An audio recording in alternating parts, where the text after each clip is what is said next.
What's up guys? In this tutorial, I will show you how to lower your CPU temperature on Windows. If your Windows computer is overheating, reducing the CPU's maximum power usage can help keep it cooler while still maintaining good performance. To get started, open the Start menu, search for Edit Power Plan and hit Enter.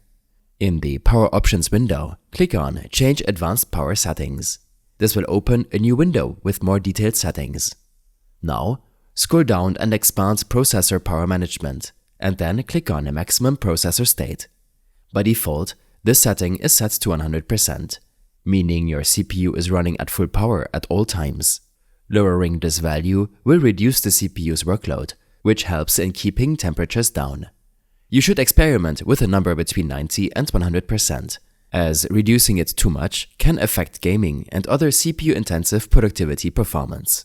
For example, you can set a value of 90% as it provides a good balance between cooling and performance. But you can always tweak it based on your needs. Once you've set your preferred value, click Apply and then OK and close the window. This adjustment will immediately take effect and should help lower your CPU temperature without significant impact on everyday tasks. I hope this helped you out. Leave a comment if you have any questions and see you in the next one.